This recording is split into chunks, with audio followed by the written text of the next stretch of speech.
बहुत ही सत्कारयोग गुरु प्यारे गुरु सारे खालसा जी। आओ सब तो पहला गुरुदेव पातशाह की बख्शिश पवित्र फतेह बुलंद करिए। प्यार सहित आखना जी वाहिगुरु जी का खालसा वाहिगुरु जी की फतेह। कलगीधर पातशाह गुरु गोबिंद सिंह महाराज दे चरनां दे पौरे और बड़े ही प्यार दे पात्र महान कवि फारसी दे विद्वान भाई नंद लाल जी अपनी रचना गंजनामा दे विच कलगीधर पातशाह गुरु गोबिंद सिंह महाराज की उस्तत दे विच 160 नंबर शेर दे विच एक बड़ी प्यारी गल बयान करते हैं। वो कहते ने बाद जानिश फिदाए गुरु गोबिंद सिंह फर्क उबर पाए गुरु गोबिंद सिंह। फिदाए कि मेरा दिल करता है कि मैं अपनी जान जिहड़ी है वो फिदा कर देवां, कुर्बान कर देवां। और इसे तो बाद दे विच अक्सर तुसी एक शब्द सुनिया होवेगा अक्सर अखबारां दे विच मीडिया दे विच कि जदों कोई आत्मघाती हमला हुंदा है तां अक्सर सामी भाषावां दे विच शब्द वरतिया जांदा है फिदाइन, फिदा होण वाला, कुर्बान होण वाला। और दरअसल फिदा होण दे विच ते आत्मघात दे विच बहुत अंतर है। वो विद्वान जां वो स्कॉलर जिन्हां ने आत्मघाती हमलियां दा अध्ययन किया है वो एक गल कहंदे ने कि मुश्किलां तो घबरा के अपना आत्मघात करने वाला व्यक्ति जिहड़ा हुंदा है वो आम व्यक्तियां दे नालों ज्यादा मानसिक तौर ते कमजोर हुंदा है। पर लोकां दियां मुश्किलां दे वास्ते अपना आपा कुर्बान करने वाला जिहड़ा आत्मघाती हुंदा है वो आम मनुख दे नालों बहुत ज्यादा बहादुर ते दृढ़ इरादे वाला हुंदा है। इसे करके जिहड़े फिदायन हमलियां दे विच आत्मघाती हमलियां दे विच मनुखता दे हितां दे वास्ते, मनुखी अधिकारां दे वास्ते, मनुखां दे हक्कां दे वास्ते अपना आपा कुर्बान कर दिंदे ने, उन्हां नूं शहादत दा रुतबा मिलदा है और उन्हां दी उम्मत, उन्हां दी कौमीयत उन्हां नूं शहीद दा दर्जे दे नाल सत्कारदी है।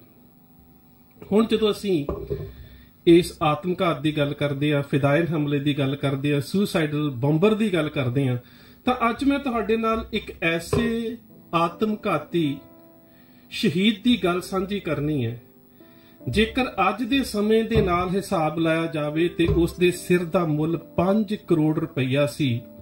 और मेरे ख्याल दे नाल उस वक्त दे दायरे दे विच वो शायद इतिहास का पहला ऐसा आत्मघाती शहीद होवेगा, आत्मघाती बॉम्बर होवेगा जिसने अपने नाल 9 दुश्मनां दी जान ली। सो सब तो पहला उस मुद्दे ते आउण तो पहला कुछ थोड़ा पिछे वाल जाना पवेगा कि बेशक के तकरीबन 1780 दे विच एक तामिल एथनिक ग्रुप दी औरत ने अपने आप नूं तेल लगा के ते अग ला के ब्रिटिश फौजियों के उपर हमला किया सी। उसनूं आत्मघाती शहीद गिणिया ते गया पर वो नुकसान नहीं सी कर सके।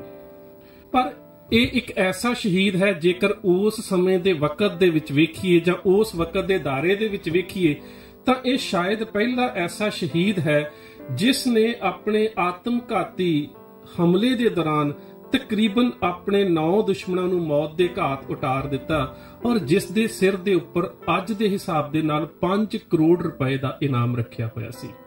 सो इस शहीद की शहादत और इसकी वार्तालाप शुरू करन तो पहला थोड़ा जिहा पिछोकड़ वाल जाने आ कि वैसे जदों असीं आत्मघाती हमलियां दे इतिहास वाल वेखदे हां तां बड़ा लंबेरा है।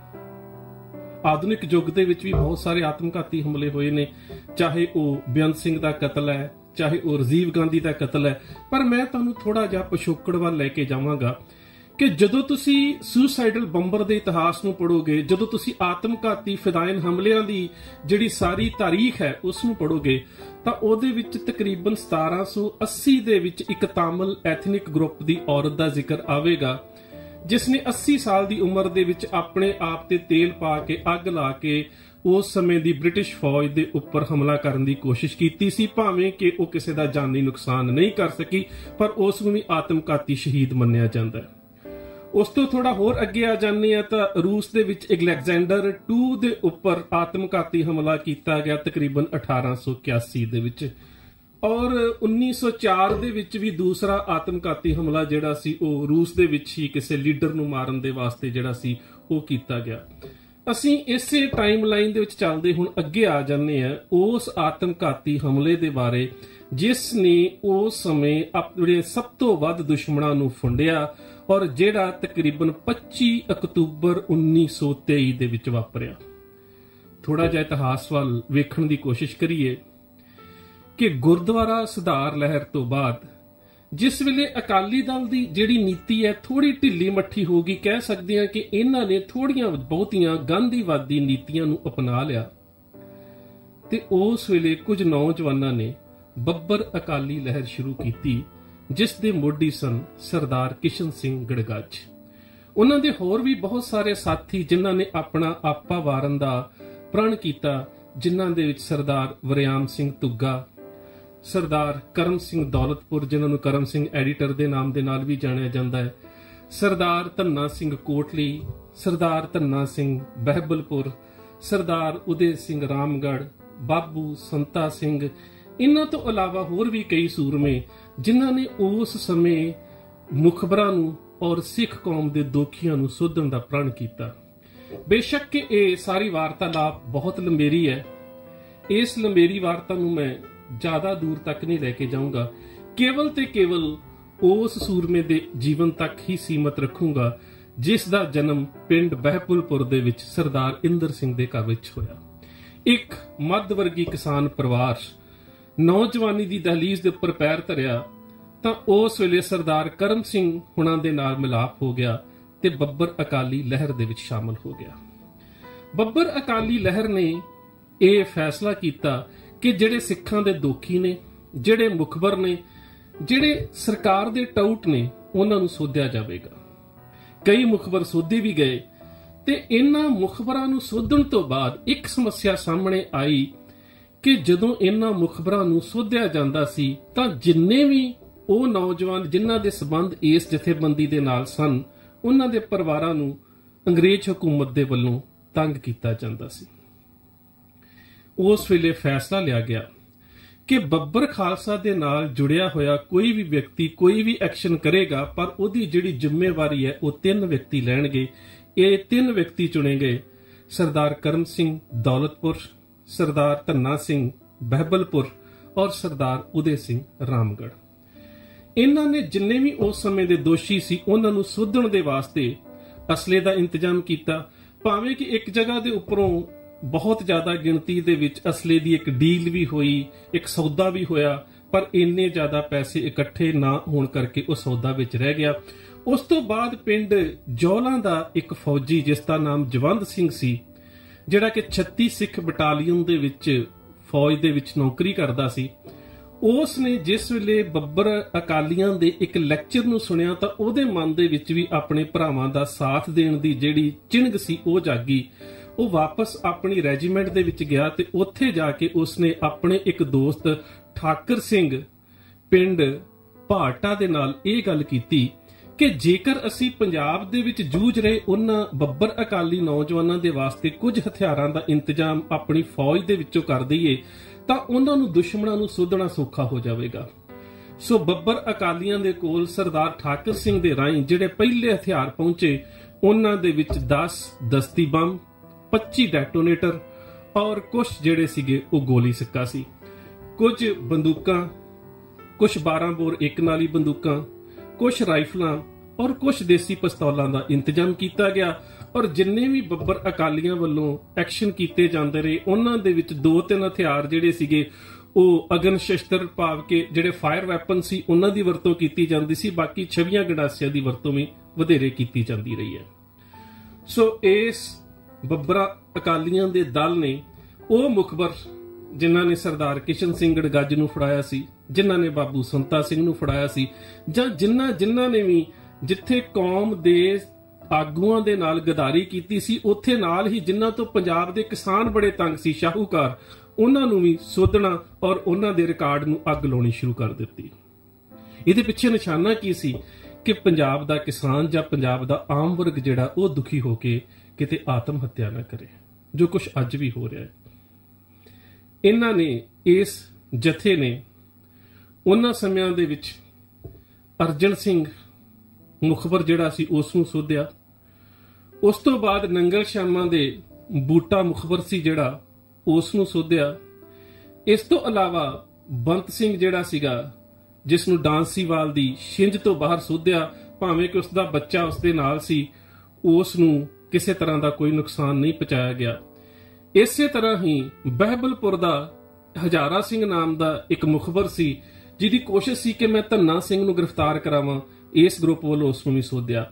ਸੋ ਇਹ ਜਿੰਨੇ ਵੀ ਮੁਖਬਰ ਸੋਧੇ ਗਏ, ਇਹਨਾਂ ਸਾਰਿਆਂ ਨੂੰ ਮਿਲਾਉਣ ਤੋਂ ਬਾਅਦ ਸਰਦਾਰ ਧੰਨਾ ਸਿੰਘ ਦੇ ਸਿਰ ਦੇ ਉੱਪਰ ਇਨਾਮ ਰੱਖਿਆ ਗਿਆ ਸਰਕਾਰ ਦੇ ਵੱਲੋਂ ਕਿ ਜਿਹੜਾ ਵੀ ਮੁਖਬਰ ਧੰਨਾ ਸਿੰਘ ਨੂੰ ਜਿੰਦਾ ਫੜਾਵੇਗਾ ਜਾਂ ਉਸ ਨੂੰ ਮਾਰ ਦੇਵੇਗਾ, ਭਾਵ ਜਿੰਦਾ ਜਾਂ ਮੁਰਦਾ, ਜਿਹੜਾ ਵੀ ਧੰਨਾ ਸਿੰਘ ਨੂੰ ਗ੍ਰਿਫਤਾਰ ਕਰਵਾਵੇਗਾ ਉਸ ਨੂੰ 25 ਏਕੜ ਨਹਿਰੀ ਜ਼ਮੀਨ ਦੇ 1 ਮਰਬਾ 25 ਏਕੜ ਨਹਿਰੀ ਜ਼ਮੀਨ ਦੇ ਤੇ 2000 ਰੁਪਇਆ ਨਗਦ ਇਨਾਮ ਦਿੱਤਾ ਜਾਵੇਗਾ।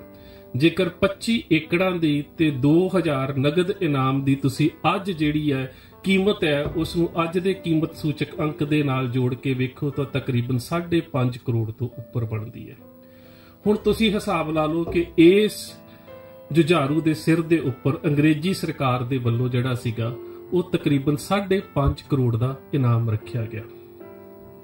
ਉਸ ਤੋਂ ਬਾਅਦ ਬਬੇਲੀ ਕਾਂਡ ਹੋਇਆ, ਜਿਸ ਦੇ ਵਿੱਚ ਬੱਬਰਾਂ ਦੇ ਬਹੁਤ ਸਾਰੇ ਚੋਟੀ ਦੇ ਜਿਹੜੇ ਆਗੂ ਸੀ ਉਹ ਸ਼ਹਾਦਤਾਂ ਪ੍ਰਾਪਤ ਕਰ ਗਏ। ਸਰਦਾਰ ਕਿਸ਼ਨ ਸਿੰਘ ਗੜਗੱਜ ਫੜੇ ਜਾ ਚੁੱਕੇ ਸਨ, ਬਾਬੂ ਸੰਤਾ ਸਿੰਘ ਫੜੇ ਜਾ ਚੁੱਕੇ ਸਨ, ਹੋਰ ਵੀ ਕਈ ਐਸੇ ਲੀਡਰ ਸਨ ਜਿਹੜੇ ਜੇਲ੍ਹਾਂ ਦੇ ਵਿੱਚ ਬੰਦ ਸਨ। ਤੇ ਮੁੱਖ ਲੀਡਰਾਂ ਦੇ ਵਿੱਚੋਂ 2 ਲੀਡਰ ਬੜੇ ਅਹਿਮ ਸਨ। ਇੱਕ ਸੀ ਸਰਦਾਰ ਦਲੀਪ ਸਿੰਘ ਧਾਮੀਆਂਵਾਲਾ ਔਰ ਇੱਕ ਸਰਦਾਰ ਧੰਨਾ ਸਿੰਘ ਬਹਿਬਲਪੁਰ। ਕੁਛ ਚਿਰ ਤਾਂ ਇਹ ਆਪਣੇ ਇਲਾਕੇ ਚੋਂ ਬਾਹਰ ਰੂਪੋਸ਼ ਰਹੇ ਤੇ ਉਸ ਤੋਂ ਬਾਅਦ ਪਿੰਡ ਜ਼ਿਆਣ ਦੇ ਵਿੱਚ ਆ ਕੇ ਇਹ ਆਪਣੀ ਇੱਕ ਖਾਸ ਠਹਿਰ ਵਾਲੇ ਵਿਅਕਤੀ ਜਵਾਲਾ ਸਿੰਘ ਨੂੰ ਮਿਲੇ। ਜਵਾਲਾ ਸਿੰਘ ਦੇ ਬਾਰੇ ਦੱਸਣਾ ਬੜਾ ਜ਼ਰੂਰੀ ਹੈ ਕਿਉਂਕਿ ਤੁਸੀਂ ਇੱਕ ਪੁਲਿਸ ਮੁਖਬਰ, ਅੰਗਰੇਜ਼ਾਂ ਦਾ ਉਸ ਸਮੇਂ ਬਹੁਤ ਵੱਡਾ ਮੁਖਬਰ ਸੀ, ਉਸ ਦੇ ਬਾਰੇ ਸੁਣਿਆ ਹੋਵੇਗਾ ਜਿਸ ਨੇ ਕੈਨੇਡਾ ਦੇ ਵਿੱਚ 2 ਸਿੱਖਾਂ ਦਾ ਕਤਲ ਕੀਤਾ ਸੀ। ਉਹ ਸੀ ਸਰਦਾਰ ਬੇਲਾ ਸਿੰਘ ਜਿਸ ਨੇ ਭਾਗ ਸਿੰਘ ਤੇ ਬਦਨ ਸਿੰਘ ਦਾ ਕਤਲ ਕੀਤਾ ਸੀ, ਉਹਨਾਂ ਨੂੰ ਸ਼ਹੀਦ ਕੀਤਾ ਸੀ। CID ਆਫੀਸਰ ਦੇ ਨਾਲ ਮਿਲਿਆ ਹੋਣ ਕਰਕੇ ਇਹ ਦੁਬਾਰਾ ਕੈਨੇਡਾ ਤੋਂ ਭਾਰਤ ਦੇ ਵਿੱਚ ਆ ਗਿਆ ਔਰ ਇੱਥੇ ਆ ਕੇ ਇਹਨੇ ਲੋਕਾਂ ਦੇ ਵਿੱਚ ਇਹ ਪ੍ਰਚਾਰ ਸ਼ੁਰੂ ਕੀਤਾ ਕਿ ਉਹ ਜਿਹੜੇ ਕੈਨੇਡਾ ਦੇ ਵਿੱਚ ਕਤਲ ਹੋਏ ਨੇ ਉਹਨਾਂ ਦਾ ਜਿਹੜਾ ਕਾਰਨ ਹੈ ਨਿੱਜੀ ਦੁਸ਼ਮਣੀ ਸੀ, ਮੈਂ ਕਿਸੇ ਤਰ੍ਹਾਂ ਦੇ ਨਾਲ ਵੀ ਸਿੱਖ ਲਹਿਰ ਦੇ ਨਾਲ ਕੋਈ ਮੁਖਬਰੀ ਨਹੀਂ ਕੀਤੀ। ਸੋ ਇਹ ਜਿਹੜਾ ਬੇਲਾ ਸਿੰਘ ਹੈ ਕੈਨੇਡਾ ਵਾਲੇ ਕਾਂਡ ਵਾਲਾ, ਇਹਦਾ ਭਰਾ ਸੀ ਜਵਾਲਾ ਸਿੰਘ। ਜਵਾਲਾ ਸਿੰਘ ਜਿਹੜਾ ਉਹ ਵੀ ਪੁਲਿਸ ਮੁਖਬਰ ਸੀ, ਪਰ ਇਹ ਬੱਬਰ ਅਕਾਲੀਆਂ ਦੇ ਇਹਨਾਂ ਜੁਝਾਰੂਆਂ ਦੇ ਨਾਲ ਬਣਾ ਕੇ ਰੱਖਦਾ ਸੀ। ਆ ਜਾ ਕੇ ਨਿਸ਼ਾਨਾ ਇਹਦਾ ਵੀ ਇਹੀ ਸੀ ਕਿ ਕਦੋਂ ਮੌਕਾ ਮਿਲੇ, ਕਦੋਂ ਦਾ ਲੱਗੇ ਤੇ ਇਹਨਾਂ ਨੂੰ ਗ੍ਰਿਫਤਾਰ ਕਰਾਇਆ ਜਾ ਸਕੇ।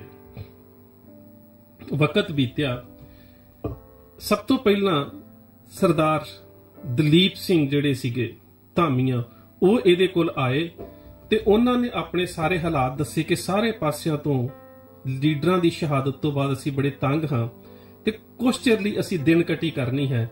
ਤੇ ਇਸ ਵੇਲੇ ਇਹਨੇ ਉਹਨਾਂ ਨੂੰ ਕਿਹਾ ਕਿ ਮੈਂ ਤੁਹਾਨੂੰ ਬਾਹਰ ਦੇ ਇਲਾਕੇ ਵਿੱਚ ਛੱਡ ਆਉਣਾ ਹਾਂ। ਇਹ ਉਹਨਾਂ ਨੂੰ ਬਾਹਰ ਦੇ ਇਲਾਕੇ ਵਿੱਚ ਛੱਡਣ ਗਿਆ ਔਰ ਚੰਨੂ ਮੀਆਂ ਜਿਹੜਾ ਉੱਥੋਂ ਦਾ ਰੇਲਵੇ ਸਟੇਸ਼ਨ ਸੀ ਉਹਦੇ ਉੱਪਰ ਮੁਖਬਰੀ ਕਰਾ ਕੇ ਉਹਨਾਂ ਨੂੰ ਗ੍ਰਿਫਤਾਰ ਕਰਾ ਦਿੱਤਾ ਔਰ ਵਾਪਸ ਆਪਣੇ ਪਿੰਡ ਜਿਆਣ ਆ ਗਿਆ। ਜਦੋਂ ਇਹ ਵਾਪਸ ਆਪਣੇ ਪਿੰਡ ਜਿਆਣ ਆਇਆ ਤਾਂ ਤਕਰੀਬਨ ਜਥੇਬੰਦੀ ਦੇ ਵਿੱਚ ਇਹ ਖਬਰ ਫੈਲ ਗਈ ਕਿ ਸਰਦਾਰ ਦਲੀਪ ਸਿੰਘ ਜਿਹੜੇ ਧਾਮੀਆਂ ਸੀ ਉਹਨਾਂ ਨੂੰ ਅੰਗਰੇਜ਼ੀ ਫੌਜ ਨੇ ਜਾਂ ਅੰਗਰੇਜ਼ੀ ਸਰਕਾਰ ਨੇ ਗ੍ਰਿਫਤਾਰ ਕਰ ਲਿਆ। ਉਹਦਾ ਪਤਾ ਲੈਣ ਦੇ ਵਾਸਤੇ ਜਦੋਂ ਸਰਦਾਰ ਧੰਨਾ ਸਿੰਘ ਬਹਿਬਲਪੁਰ ਇਹਦੇ ਕੋਲ ਆਏ ਤਾਂ ਇਹਨੇ ਬੜੀ ਹੀ ਸ਼ਰਾਰਤੀ ਵਿਧੀ ਦੇ ਨਾਲ ਆਪਣੇ ਆਪ ਨੂੰ ਬੱਬਰ ਅਕਾਲੀ ਲਹਿਰ ਦਾ ਬੜਾ ਹਮਦਰਦ ਦੱਸਦੇ ਹੋਏ ਉਹਨਾਂ ਦੇ ਉੱਪਰ ਇਹ ਪ੍ਰਭਾਵ ਪਾ ਦਿੱਤਾ ਕਿ ਮੈਂ ਤਾਂ ਉਹਨੂੰ ਬਚਾਉਣ ਵਾਸਤੇ ਲੈ ਕੇ ਗਿਆ ਸੀ, ਪਰ ਉਸਨੇ ਰੇਲਵੇ ਸਟੇਸ਼ਨ ਦੇ ਉੱਪਰ ਖੜਿਆਂ ਹੀ ਮੇਰੇ ਨਾਲ ਬੱਬਰ ਅਕਾਲੀ ਲਹਿਰ ਦੀਆਂ ਗੱਲਾਂ ਕਰਨੀਆਂ ਸ਼ੁਰੂ ਕਰ ਦਿੱਤੀਆਂ। ਉੱਥੇ ਕੋਈ ਮੁਖਬਰ ਖੜਾ ਸੀ, ਉਸਨੇ ਪੁਲਿਸ ਨੂੰ ਸੂਚਿਤ ਕਰ ਦਿੱਤਾ। ਸੋ ਉਸ ਆਪਣੀ ਗਲਤੀ ਕਰਕੇ ਜਿਹੜਾ ਸੀ ਦਲੀਪ ਸਿੰਘ ਸੀ ਉਹ ਫੜਿਆ ਗਿਆ। ਸਰਦਾਰ ਧੰਨਾ ਸਿੰਘ ਬਹਿਬਲਪੁਰ ਨੇ ਇਹਦੀ ਇਸ ਬਣਾਈ ਹੋਈ ਕਹਾਣੀ ਦੇ ਉੱਪਰ ਯਕੀਨ ਕਰ ਲਿਆ। ਉਸ ਤੋਂ ਬਾਅਦ ਸਰਦਾਰ ਧੰਨਾ ਸਿੰਘ ਨੇ ਇਸ ਨੂੰ ਕਿਹਾ ਕਿ ਕੁਛ ਚਿਰ ਮੈਨੂੰ ਕੋਈ ਟਿਕਾਣਾ ਜਾਂ ਕੋਈ ਬਹਿਕ ਚਾਹੀਦੀ ਹੈ ਜਿੱਥੇ ਮੈਂ ਆਪਣੀ ਅਗਲੀ ਨਵੀਂ ਰਣਨੀਤੀ ਨੂੰ ਤਿਆਰ ਕਰ ਸਕਾਂ ਤੇ ਕੁਝ ਵਕਤ ਕੱਟੀ ਜਿਹੜੀ ਹੈ ਉਹ ਹੋ ਸਕੇ। ਇਸ ਨੇ ਕਿਹਾ ਕਿ ਤੁਸੀਂ ਅੱਜ ਦਾ ਦਿਨ ਉਹ 24 ਅਕਤੂਬਰ 1923 ਦਾ ਦਿਨ ਸੀ। ਸਵੇਰੇ ਦਿਨ ਚੜ੍ਹਦੀ ਗੱਲ ਹੈ ਜਦੋਂ ਧੰਨਾ ਸਿੰਘ ਦੇ ਪਾਸ ਪਹੁੰਚੇ ਤੇ ਇਸ ਨੇ ਕਿਹਾ ਕਿ ਤੁਸੀਂ ਅੱਜ ਦਾ ਦਿਨ ਤਾਂ ਮੇਰੇ ਪਿੰਡ ਦੇ ਵਿੱਚ ਕੱਟੋ ਤੇ ਕੱਲ ਮੈਂ ਤੁਹਾਡੇ ਵਾਸਤੇ ਰਿਹਾਇਸ਼ ਦੇ ਵਾਸਤੇ ਕੋਈ ਨਾ ਕੋਈ ਵਧੀਆ ਇੰਤਜ਼ਾਮ ਕਰ ਦੇਵਾਂਗਾ। ਔਰ ਉਹ ਦਿਨ ਜਿਹੜਾ ਸੀ ਉਹ ਸਰਦਾਰ ਧੰਨਾ ਸਿੰਘ ਨੇ ਇਹਦੇ ਘਰ ਦੇ ਵਿੱਚ ਨਹੀਂ ਬਲਕਿ ਇਸ ਦੇ ਕਮਾਦ ਦੇ ਵਿੱਚ ਕੱਟਿਆ। ਗੰਨੇ ਦੇ ਖੇਤ ਦੇ ਵਿੱਚ ਸਾਰਾ ਦਿਨ ਕੱਟਿਆ। ਉੱਥੇ ਹੀ ਸਰਦਾਰ ਧੰਨਾ ਸਿੰਘ ਬਹਿਬਲਪੁਰ ਨੂੰ ਇਸ ਵੱਲੋਂ ਰੋਟੀ ਖਵਾਈ ਗਈ।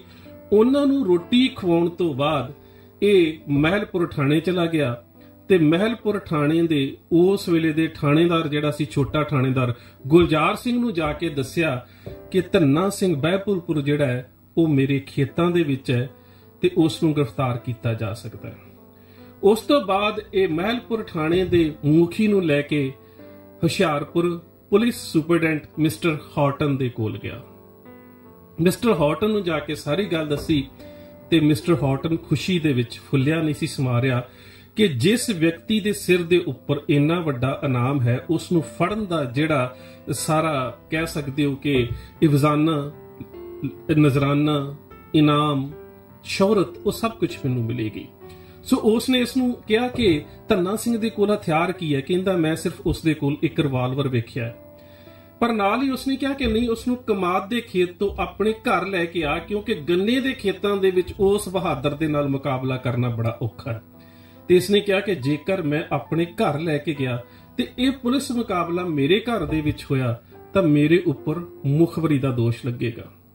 ਇਸ ਕਰਕੇ ਮੈਂ ਚਾਹੁੰਦਾ ਕਿ ਮੈਂ ਉਸ ਨੂੰ ਬਾਹਰ ਦੇ ਇਲਾਕੇ ਦੇ ਵਿੱਚ ਲਿਜਾ ਕੇ ਗ੍ਰਿਫਤਾਰ ਕਰਵਾ ਦਿੰਦਾ ਹਾਂ ਜਾਂ ਉਸ ਨੂੰ ਮਰਵਾ ਦਿੰਦਾ ਹਾਂ। ਮਿਸਟਰ ਹਾਟਨ ਇਸ ਤੇ ਬੜਾ ਗਰਮੀ ਦੇ ਵਿੱਚ ਆਇਆ, ਬੜਿਆ ਖਿਜਿਆ।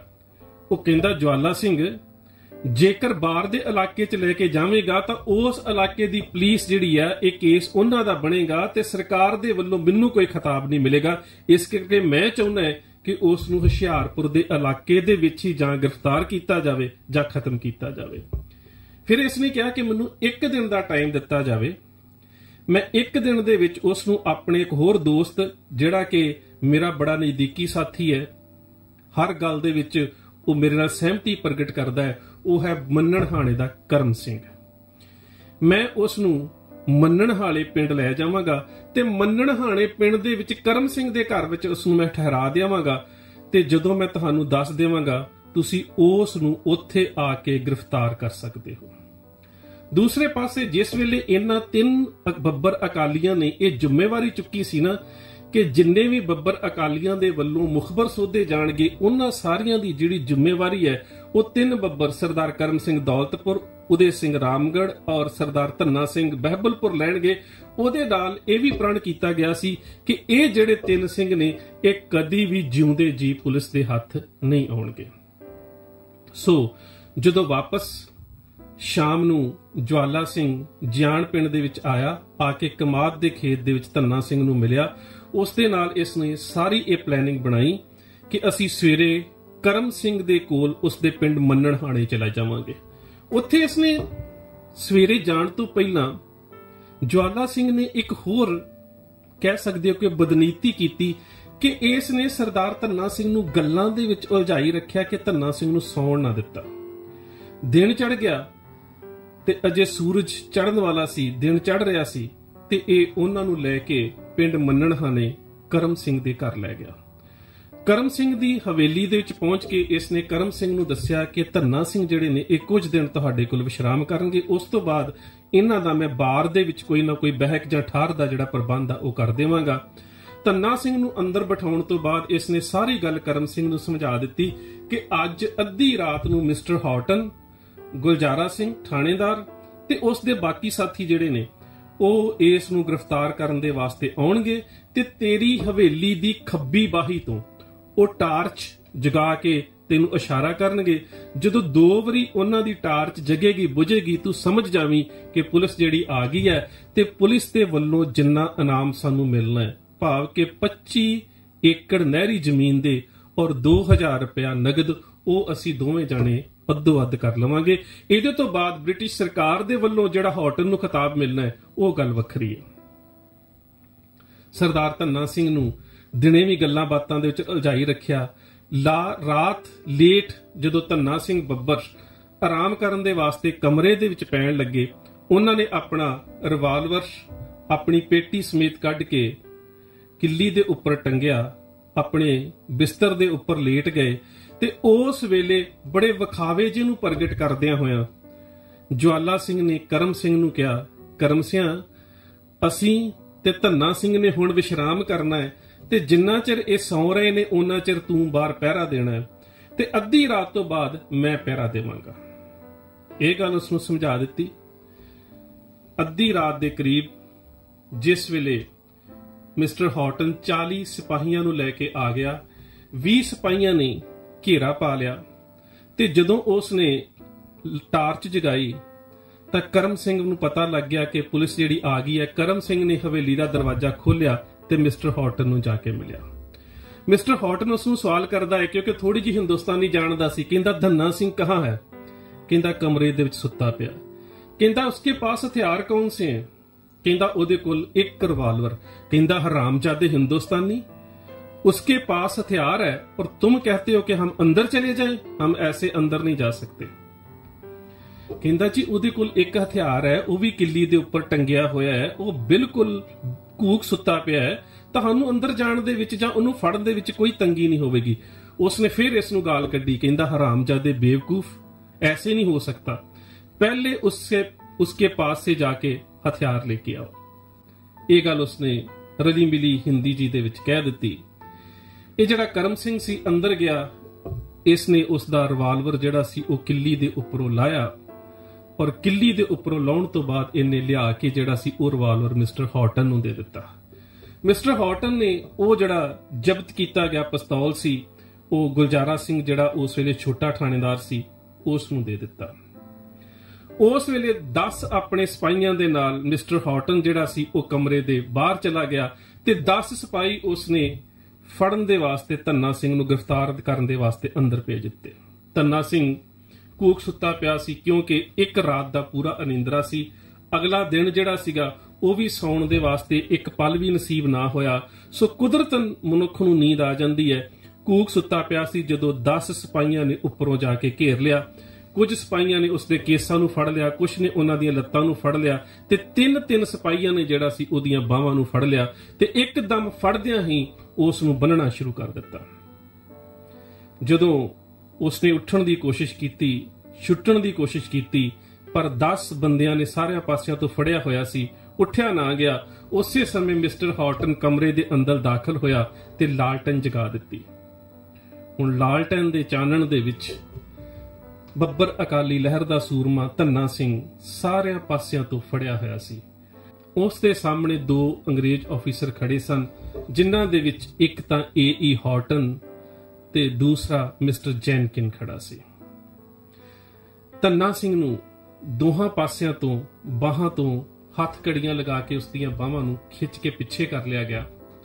ਉਹਦੀਆਂ ਲੱਤਾਂ ਨੂੰ ਸੰਗਲੀਆਂ ਪਾ ਦਿੱਤੀਆਂ ਗਈਆਂ, ਬੇੜੀਆਂ ਪਾ ਦਿੱਤੀਆਂ ਗਈਆਂ ਤੇ ਉਸ ਨੂੰ ਇਸ ਤਰ੍ਹਾਂ ਜਕੜਨ ਤੋਂ ਬਾਅਦ ਹੌਟਨ ਬੜੇ ਮਖੌਲ ਦੇ ਨਾਲ ਕਹਿੰਦਾ, ਧੰਨਾ ਸਿੰਘ, ਤੂੰ ਤਾਂ ਕਹਿੰਦਾ ਸੀ ਕਿ ਮੈਂ ਕਦੀ ਵੀ ਜਿਉਂਦਾ ਜੀ ਪੁਲਿਸ ਕੇ ਹੱਥ ਨਹੀਂ ਆਉਂਗਾ। ਇਸੇ ਤਰ੍ਹਾਂ ਦੀ ਰਲੀ ਮਿਲੀ ਪੰਜਾਬੀ ਤੇ ਹਿੰਦੁਸਤਾਨੀ ਦੇ ਵਿੱਚ ਇਸਨੇ ਧੰਨਾ ਸਿੰਘ ਨੂੰ ਬੜੀ ਟੌਂਟ ਕੀਤੀ। ਕਹਿੰਦਾ, ਧੰਨਾ ਸਿੰਘ, ਤੂੰ ਤਾਂ कहता था ਕਿ ਮੈਂ ਜੀਤੇ ਜੀ ਪੁਲਿਸ ਕੇ ਹੱਥ ਨਹੀਂ ਆਉਂਗਾ। ਧੰਨਾ ਸਿੰਘ ਮਨ ਹੀ ਮਨ ਦੇ ਵਿੱਚ ਸੋਚ ਰਿਹਾ ਸੀ ਕਿ ਬੇਸ਼ੱਕ ਜਿਹੜੇ ਮੇਰੇ ਦੁਸ਼ਮਣ ਨੇ ਉਹ ਮੇਰੇ ਆਲੇ ਦੁਆਲੇ ਨੇ, ਜੇਕਰ ਮੇਰੇ ਹੱਥ ਖੁੱਲੇ ਹੋਣ ਤਾਂ ਇਹਨਾਂ ਦੀਆਂ ਮੈਂ ਬੋਟੀਆਂ ਕਰ ਸਕਦਾ ਹਾਂ। ਕਿਉਂਕਿ ਜਿਹੜੀ ਮੈਂ ਗੱਲ ਸ਼ੁਰੂ 'ਚ ਦੱਸੀ ਸੀ ਕਿ ਜਿਹੜੇ ਸਰਦਾਰ ਆਕਰ ਸਿੰਘ ਭਾਟਾ ਨੇ ਉਸ ਸਮੇਂ ਮਿਲਟਰੀ ਬੰਬ ਲਿਆ ਕੇ ਦਿੱਤੇ ਸੀ, ਉਹਨਾਂ 'ਚੋਂ ਇੱਕ ਬੰਬ ਜਿਹੜਾ ਸੀ ਉਹ ਸਰਦਾਰ ਧੰਨਾ ਸਿੰਘ ਨੇ ਆਪਣੀ ਬਾਂਹ ਦੇ ਉੱਪਰ ਕਰਕੇ ਬੰਨਿਆ ਹੋਇਆ ਸੀ ਤੇ ਉਸ ਦੇ ਡੈਟੋਨੇਟਰ ਨੂੰ ਖਿੱਚਣ ਵਾਲੀ ਡੋਰੀ ਜਿਹੜੀ ਹੈ ਉਹ ਇਸ ਤਰ੍ਹਾਂ ਦੇ ਨਾਲ ਕੀਤੀ ਹੋਈ ਸੀ ਕਿ ਬੜੀ ਆਸਾਨੀ ਦੇ ਨਾਲ ਖਿੱਚੀ ਜਾ ਸਕੇ, ਪਰ ਬਾਹਾਂ ਜਿਹੜੀਆਂ ਸੀ ਉਹ ਦੋਵੇਂ ਬੰਨੀਆਂ ਹੋਈਆਂ ਸੀ। ਇਸ ਕਰਕੇ ਉਸ ਬੰਬ ਨੂੰ ਚਲਾਉਣਾ ਬੜਾ ਔਖਾ ਸੀ। ਧੰਨਾ ਸਿੰਘ ਨੇ ਉਸ ਵੇਲੇ ਫਿਰ ਮਿਸਟਰ ਹੌਟਨ ਨੂੰ ਉਕਸਾਉਂਦਿਆਂ ਕਹਿੰਦਾ ਹੈ ਕਿ ਜੇ ਤੇਰੀ ਮਾਂ ਨੇ ਕਿਤੇ ਤੈਨੂੰ ਸੂਰਮਾ ਜੰਮਿਆ ਹੁੰਦਾ ਨਾ ਤੇ ਅੱਜ ਬਹਾਦਰਾਂ ਵਾਂਗੂ ਮੇਰੇ ਸਾਹਮਣੇ ਹੁੰਦਾ। ਤੇ ਉਸ ਵੇਲੇ ਮਿਸਟਰ ਹੌਟਨ ਨੇ ਆਪਣੇ ਇੱਕ ਸਿਪਾਹੀ ਨੂੰ ਕਿਹਾ ਕਿ ਇਹਦੀਆਂ ਅੱਖਾਂ ਬੰਨ ਦਿਓ ਤੇ ਸਰਦਾਰ ਧੰਨਾ ਸਿੰਘ ਗਰਜ ਕੇ ਕਹਿੰਦਾ ਕੀ ਗੱਲ ਹੁਣ ਤੂੰ ਆਪ ਮੇਰੀਆਂ ਅੱਖਾਂ ਬੰਨਣ ਦੀ ਜ਼ਰੂਰਤ ਨਹੀਂ ਰੱਖਦਾ।